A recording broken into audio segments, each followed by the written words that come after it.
श्लोक 41. यद्यत् विभूतिमत्सत्वं श्रीमदुर्जितमेव वा तत्तदेवावगच्छत्वं मम तेजंशसंभवम्.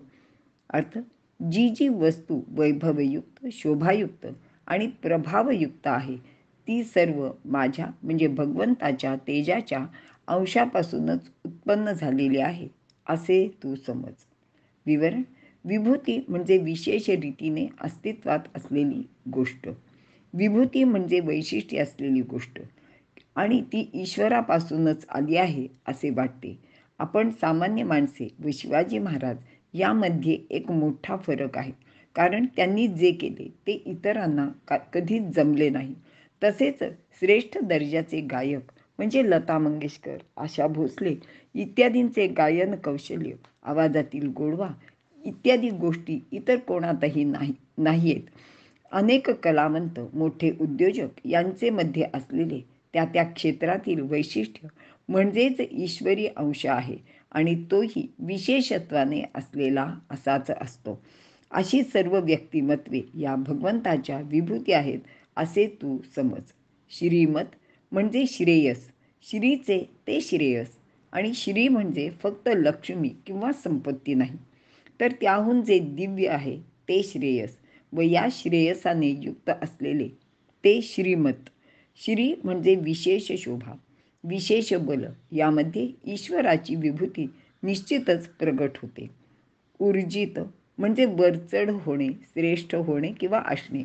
कोठेही समाजात, देशात, कोणत्याही क्षेत्रात जे वरचढ असते तेथे ईश्वरी अंश हा असतोच. मग जर्मनीचा हिटलर असो किंवा ब्रिटनचा चर्चिल असो, नाहीतर आपले शिवाजी महाराज, बाजीराव पेशवे असो, असा हा वरचढपणा खेळासारख्या क्षेत्रातही लक्षात घ्यायला लागतो. हा वरचढपणा फक्त चांगल्या गोष्टींसाठी मात्र मर्यादित नाही, तर दुष्टातील दुष्ट सुद्धा दुष्टांमध्ये वरचढच असतो. म्हणून द्यूतै छलयतामस्मी असे भगवंतांनी सांगितलेले आहे. भगवंताजवळ कोणताही विकार नाही. चांगले वाईट या सर्व गोष्टी मानवी पातळीवर आहेत आणि ते आपण अत्यंत आकुंचित दृष्टिकोनातून ठरवतो. म्हणूनच एखादे नाच गाणे करणारी स्त्री समाजाच्या दृष्टीने हीन पातळीवरची असली तरी संतांना मात्र तिची कला अगदी ईश्वराचेच देणे वाटते. म्हणूनच ते तिला नमस्कारसुद्धा करतात. आपल्याला तुकाराम महाराजांची गोष्ट माहिती आहे. त्यांचे जवळ चांगला वाईट असा भेद नसतो. चांगले वाईट माणसाचे दृष्टीवर अवलंबून असते. आणि याबद्दलची आपल्याला दुर्योधन आणि धर्मराजांची गोष्ट माहिती आहे की एकदा श्रीकृष्णाने दुर्योधनाला सांगितले की बाहेर खूप ऋषीमुनी, अत्यंत विद्वान असे लोक जमलेले आहेत आणि तू एक काम कर की त्यातून जो कोणी एखादा तुला चांगला वाटेल त्यांना तू माझ्याकडे घेऊन ये.